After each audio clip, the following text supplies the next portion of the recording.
এর শিরোমণি আমার আপনার নবী আখিরি জামানার নবী সর্বশ্রেষ্ঠ নবী জনাব মুহাম্মদ রাসূলুল্লাহ সাল্লাল্লাহু আলাইহি ওয়াসাল্লামের প্রতি মুহাজ্জির হাজিরিন, আমি পবিত্র কোরআনের সূরা আদ-দাহর থেকে কয়েকটি আয়াত তেলাওয়াত করেছি।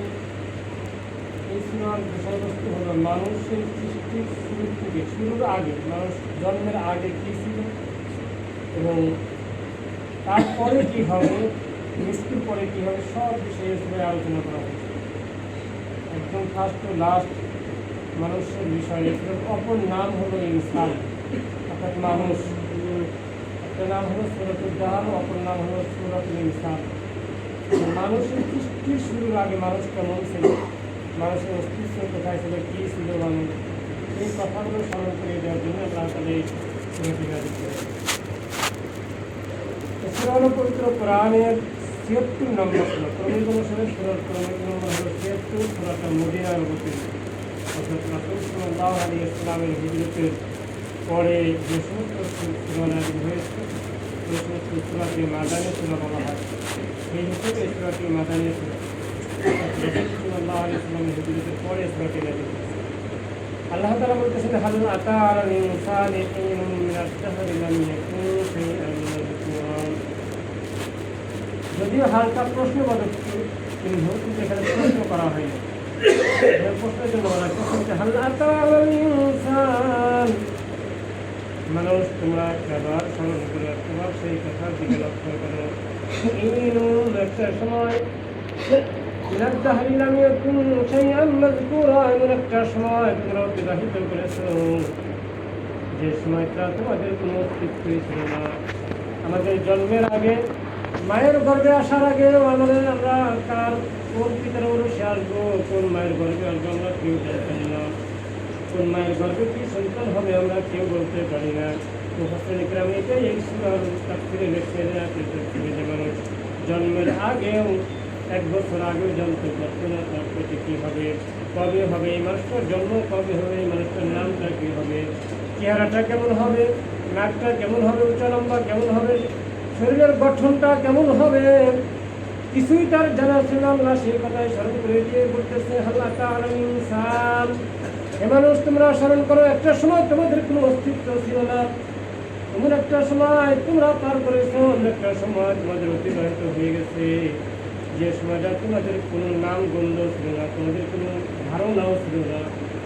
আমি যে আসলাম, দুনিয়া আসার পরে সেটা আমার একটা নাম হয়েছে, তারপরে আমি দেখতে কেমন, নাক বোচা না চোখা, চোখটা কেমন, হাত পার গঠনটা কেমন, ফর্সা না কালো, মোটা না চিকন, এটা আমার দুনিয়ার আসার পর এগুলো বর্ণনা হয়েছে। কিন্তু আমি দুনিয়ার আসার আগে, মায়ের রেখেদের মধ্যে আসার আগে আমার কিন্তু কোনো অস্তিত্বই ছিল না। আমার কিন্তু আমি ছেলে হব না মেয়ে হব, কোন পিতার ওরসে আসবো, কোন মায়ের দেহের মধ্যে আসবো, সেটাও কিন্তু কোনো অস্তিত্ব ছিল না। আল্লাহ সেই কথাটাই স্মরণ করে দিচ্ছে, মানুষ তোমরা সেই কথা স্মরণ করে, একটা সময় তোমাদের কোনো অস্তিত্ব ছিল না, আমি তোমাদেরকে অস্তিত্ব দিয়েছি। ইন্না খালাকনাল ইনসানা মিন নুতফাতিন আমশাজ, ও দুনিয়ার মানুষেরা তোমরা স্মরণ করো, তোমাদের সৃষ্টি করা হয়েছে কি থেকে, মিন নুতফাতিন আমশাজ, তোমাদেরকে সৃষ্টি করা হয়েছে দুর্গন্ধযুক্ত নাপাক পানি থেকে। তার নাপাক পানিটা শুধু এক ধরনের নাপাক পানি নয়, নাপাক পানিটা মিশ্র নাপাক পানি, অর্থাৎ একটা নেগেটিভ একটা পজিটিভ, অর্থাৎ একটা পুরুষ একটা মহিলার এই দুর্গন্ধযুক্ত নাপাক পানি যখন মিশ্রিত হয়েছে, এই মিশ্রিত পানি দ্বারা আমি তোমাদেরকে সৃষ্টি করেছি। মিন নুতফাতিন আমশাজ, তুমি সেই কথা স্মরণ করো, তোমার সৃষ্টির কথা স্মরণ করো, তোমার হওয়ার আগে তুমি চিন্তা ভাবনা করো যে তুমি কী ছিলা। যে নাপাক পানিটা দেখলে সবাই ঘৃণা করতো, সবাই ঘৃণা করে ওখান থেকে হয়তো ধুয়ে করতো, মনে হয় সেখান থেকে দূরে সরে চলে যেত। তুমি কিন্তু সেই সৃষ্টি, ইন্না খালাকনাল ইনসান, আমি অবশ্যই মানুষদেরকে সৃষ্টি করেছি মিন নুতফাতিন আমশাজ, মিশ্র নাপাক পানি থেকে। শুধু এক ধরনের নাপাক পানি না, 2 ধরনের নাপাক পানি, মিশ্রিত নাপাক পানি থেকে আমি তোমাদেরকে নুতফা থেকে সৃষ্টি করেছি। তার মানে তোমাদের অস্তিত্বের চিন্তা করো কি ছিল।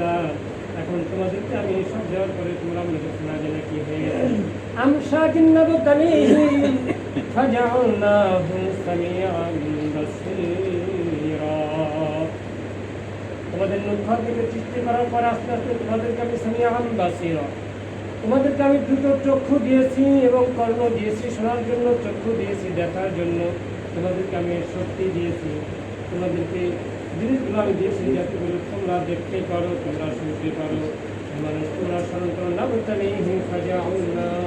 তোমরা কি একেবারে চিন্তা করে দেখেছ যে তোমাদের সৃষ্টির অস্তিত্বটা কোথায় থেকে এসেছে আর ভিত্তিটা কোথায় থেকে এসেছে, তোমরা কোন জায়গা থেকে কি ছিল, কি হয়েছ, এগুলো আমি কিভাবে দিয়েছি, তোমাদের অস্তিত্ব টিকে রাখার জন্য দিয়েছি। ইন্না হাদাইনাহু সাবিলা ইম্মা শাকিরা ওয়া ইম্মা কাফুরা। শুধু তাই না মানুষ, তোমরা স্মরণ করো আমি তোমাদেরকে জ্ঞান দিয়েছি, মেধা দিয়েছি। ইন্না অবশ্যই অবশ্যই হাদাইনাহু, আমি তোমাদেরকে কত দেখিয়ে দিয়েছি, ভালো মন্দ তোমাদেরকে উভয় পথ দেখিয়ে দিয়েছি। হাদাইনা অর্থাৎ হিদায়াত দিয়েছি, সাবিলা সঠিক পথ, সিরাতুল মুস্তাকিমের পথ দেখিয়ে দিয়েছি। ইম্মা শাকিরা, এর মধ্যে যারা আমার কৃতজ্ঞতা অনুসরণ করবে, আমার কৃতজ্ঞতা করবে, আমার এই সৃষ্টি আমি যে তার কিছুই ছিল না তাকে যে অস্তিত্ব দান করেছি, এই নিয়মিতের কথা স্মরণ করে শুকর আদায় করবে। ওয়াইম্মা শাকিরা ওয়াইম্মা কাফুরা, এবং এর মধ্যে থেকে কিছু লোক আছে যারা এগুলো অকৃতজ্ঞ করবে, কাফের হবে, যারা এগুলো কৃতজ্ঞতা স্বীকার করবে না, তার অস্তিত্ব ভুলে যাবে, বেমালুম ভুলে যাবে, তারা মনেই রাখবে না যে সে কোথায় থেকে আসছে। অর্থাৎ তারা অকৃতজ্ঞ হবে, তারা চিন্তাই করবে না যে সে তাকে যে আল্লাহ সৃষ্টি করছে তাকে অস্তিত্ব ছিল না, তাকে যে আল্লাহ তারা অস্তিত্ব দিয়েছেন, হাতের গঠন, মুষ্টিহারের গঠন, কথা বলার শক্তি, দেখার দৃষ্টি শক্তি, কানের শোনার শক্তি, এগুলো যে আল্লাহ তারা দিয়েছে এগুলো সে মনেই রাখবে না, বেমালুম ভুলে যাবে, ভুলে যাওয়ার কারণে সে অকৃতজ্ঞ হবে। এটাই আল্লাহ তাআলা বলতেছেন ইন্না হাদাইনাহু সাবিলা ইম্মা শাকিরা ওয়া ইম্মা কাফুরা। আমি তোমাদেরকে সৃষ্টি করে ছেড়ে দেই নাই, তোমাদেরকে মেধা দিয়েছি। তুমি একবার চিন্তা করো, কত মাখলুকাত সৃষ্টি করেছি, তাদেরকে কিন্তু মেধা দেওয়া হয় নাই, তাদেরকে কিন্তু জ্ঞান বুদ্ধি দেওয়া হয় নাই। তুমি একবার চিন্তা করো তোমার মাথার ওজন কতটুকু, তোমার মাথার ভিতরে যে খুলি আছে, ব্রেন আছে, যে ঘিলু আছে, সেই ঘিলুর ওজন কতটুকু, আর একটা হাতি যে বড় প্রাণী তার মাথার ওজন কতটুকু। অথচ হাতি কি মানুষের অধীনে চলে না, মানুষ হাতির অধীনে চলে? তুমি একবার স্মরণ করো যে হাতির মাথার ওজন প্রায় 115 কেজি, কত কেজি মনে করেন, এরকম 1-1.5 মনের মতো একটা হাতির মাথার ওজন, অথচ মানুষের মাথার ওজন 1-1.5 কেজি, অর্থাৎ 150 গ্রাম, এই 1500 গ্রাম মাত্র। এই 1500 গ্রাম মাথার ওজন নিয়ে এতটুকু ব্রেন নিয়ে এত বড় হাতিকে পরিচালনা করে, হাতি মানুষের কথা শুনে। শুধু তাই নয়, পৃথিবীর সব কিছু মানুষের অধীনে চলে, শুধু মানুষটা আল্লাহ তাআলার অধীনে চলবে। এই জন্য আল্লাহ তাআলা এই সেই কথাই স্মরণ করে দিচ্ছেন, আমি মানুষকে হিদায়াত দান করেছি, তুমি একবার স্মরণ করো। ইম্মা শাকিরা, যারা হিদায়াত পেয়ে সঠিক পথটা অনুসরণ করবে তারা আল্লাহর কৃতজ্ঞতা প্রকাশ করবে, কৃতজ্ঞতা স্মরণ করবে। এবং যারা এই কৃতজ্ঞতা হবে না তারা ওয়াইম্মা কাফুরা, তারা আল্লাহ তাআলার অকৃতজ্ঞ হবে। যারা হিদায়াত প্রাপ্ত হবে না তারা আল্লাহ তাআলার অকৃতজ্ঞ হবে। ইন্না আ'তাদনা লিল কাফিরিনা সালাসিলা আগলালা ওয়া সাইরা। আল্লাহ তাআলা বলতেছেন যারা অকৃতজ্ঞ হবে, শোনো শোনো, যারা আমার নিয়ন্ত্রণ অশুকুর গুজারি করবে, যারা আমার অকৃতজ্ঞ হবে তাদের জন্য শাস্তি আমি নির্ধারণ করে রেখেছি। ইন্না আ'তাদনা লিল কাফিরিন, যারা অকৃতজ্ঞ হবে, যারা আমার নাশুকুর গুজারি করবে, যারা কাফের, সালাসিলা ওয়া আগলালা, তাদের জন্য শেকল এবং বেড়ি আমি নির্ধারণ করে রেখেছি। শুধু তাই নয়, এবং জাহান্নামের প্রজ্বলিত আগুন তাদের জন্য প্রস্তুত করে রেখেছি, তাদের জন্য কঠিন শাস্তি।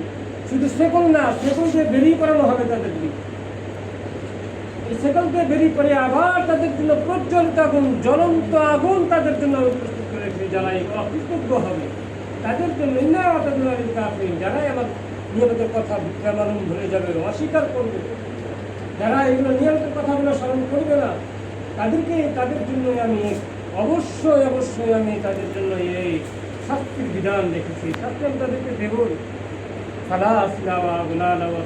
তাদের বেরি করানো হবে, তাদের শিকল দিয়ে তাদেরকে বেরি করানো হবে এবং তাদেরকে প্রজ্বলিত জ্বলন্ত আগুনের মধ্যে তাদেরকে নিক্ষেপ করা হবে। তারপরে তোমরা স্মরণ করো, ইন্নাল আবরার ইয়াশরাবুনা মিন কাসিন কানা মিজাজুহা কাফুরা। কাফেরদের আলোচনা করার পরে এবার আল্লাহ তাআলা বলতেছেন, যারা আমার নিয়মিত শুকর আদায় করবে, যারা আমলে সলিহ করবে, ভালো পথে চলবে, আল্লাহ এবং আল্লাহ রাসূলের কথা অনুযায়ী চলবে, ইন্নাল আবরার অবশ্যই তাদেরকে আমি রাখবো। ইয়াশরাবুনা, তারা প্রথমে তাদেরকে পান করতে দেওয়া হবে। শরাব মানে আমরা যেটাকে মদ বলি, এরকম একটা সময় যেটা পান করা হয়, যেটা চিবিয়ে খাওয়া হয় না, সেটাকে বলা হয় যেমন পানি, দুধ বা মদ। এরকম জান্নাতের মধ্যে তাদেরকে প্রথমে এরকম একটা শরাব দেওয়া হবে, যেটা কাফুর মিশ্রিত শরাব, যেটা দুনিয়ার শরাবের সাথে তুলনা করা যাবে না। দুনিয়ার মদ খাইলে পরে মানুষ মাতাল হয়ে যায়, জ্ঞান বুদ্ধি থাকে না। কিন্তু জান্নাতের শরাবটা এরকম হবে না। জান্নাতের শরাবটা খাবে মানুষের কোনো মাতাল লাগবে না, তার যে সে যতই খাবে ততই ভালো লাগবে। প্রথমে তাকে পান করতে দেওয়া হবে এই শরাবটা। কারণ আমরা যদি মানে বাইরে থেকে কাজকর্ম করে এসে ঘরে আসার সাথে সাথে দেখবেন যে অনেক পরিবারে আগে এক গ্লাস কি দেয়, শরবত দেয়, কি দেয় না, অনেক আত্মীয় বাড়ি দেয় প্রথমে আগে শরবত। কারণ ধর্মাত্ম শরীরের যে পানি থাকছে আগে শরবতটা খেলে উপকার বেশি হয় বা পিপাসা নিবৃত হয়। এই জন্য আল্লাহ তাআলা এখানে এই আয়াতটা নিয়ে আসছেন যে তাদেরকে আগে প্রথম যে পানপাত্র দেওয়া হবে সেটা হবে শরাব। শরাবটা কাফুর মিশ্রিত, মানে কাপড় একটা মানে সুগন্ধযুক্ত ঘ্রাণযুক্ত, যেটা খাইলে শুধু স্বাদই লাগবে। কাপড় মানে কাপড় সুগন্ধযুক্ত, মিষ্টি আম্বারের মতো সেটা সুগন্ধ ঘ্রাণ হবে, সেটা খাইতে অনেক স্বাদ হবে, খাইতে অনেক তৃপ্তি লাগবে। খায় মনেই হবে যে জীবের সাথে লেগে আছে, এত স্বাদ পাবে, এত তৃপ্তি পাবে। যে তার আগে যে এই যে হাসন নাসন কেমন করো, এই যে আমাদের যে আলমে বারজাকে যে নির্দেশ করে যে আমাদেরকে যে এক জায়গায় থাকতে হবে, কবরের জীবন, তারপরে হাসন নাসর হবে, এই জীবনের এই যে একটা ক্লান্ত, এই ক্লান্ত থেকে সে জান্নাতে যাওয়ার সাথে সাথে সব ক্লান্ত পানি পান করার সাথে সাথে সব ক্লান্ত দূর হয়ে যাবে, সব কিছু তার দূর হয়ে যাবে জান্নাতে যাওয়ার সঙ্গে সঙ্গে। এই জন্য তাকে প্রথমে পানপত্র দেওয়া হবে। আইনাই ইয়াশরাবু বিহা ইবাদুল্লাহি ইউফাজ্জিরুনাহা তাফজীরা। আইনাই ইয়াশরাবু বিহা, পান করতে হবে তাদেরকে কারা?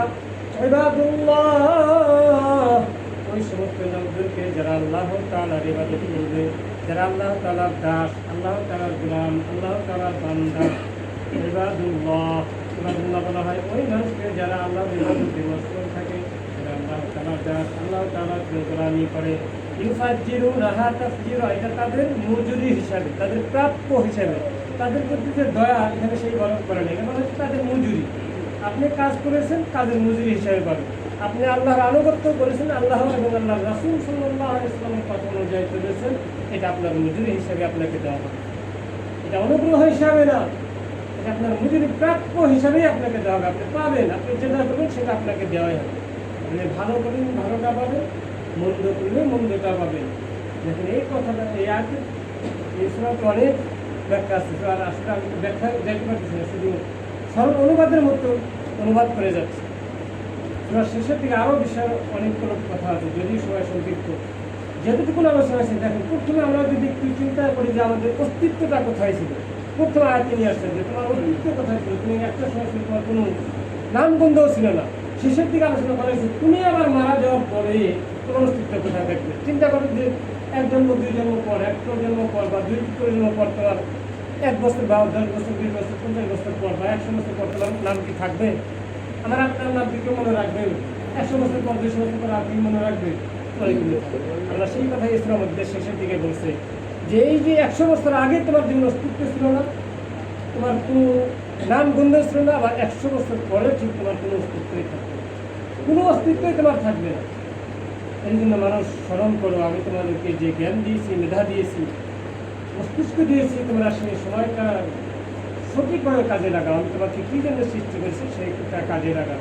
সময়টা হাজির, আমরা যদি সেই কথাই স্মরণ করি তাহলে আল্লাহ তাআলা হয়তো আমাদেরকে সেই কথা অনুযায়ী যদি আমরা চলতে পারি, একটু যদি খেয়াল করে চলতে পারি যে আমার অস্তিত্ব কোথায় ছিল, আমি কী ছিলাম, কী হয়েছে, আবার কোথায় যাব, থাকতে পারবো না, তাহলে হয়তো আমার আপনার দ্বারা পাপের কাজ অনেকটা কমে যাবে। আসুন আমরা সবাই নিজের নিজের ধ্যান খেয়াল করি যে আমরা কোথায় ছিলাম, কী আসি আর কী হবো আবার। এই চিন্তা ভালো করে যার কাছে ফেরত যেতে হবে, হিসাব নিকাশ দিতে হবে। আল্লাহ তাআলা আমাদের এই কথা চিন্তা ভাবনা করি আমরা যেন পাপ কাজ ছেড়ে দিই এবং বেশি থেকে বেশি করে নেকির কাজ করতে পারি। আল্লাহ তাআলা আমাদেরকে তৌফিক দান করেন সকলে করে। আমিন।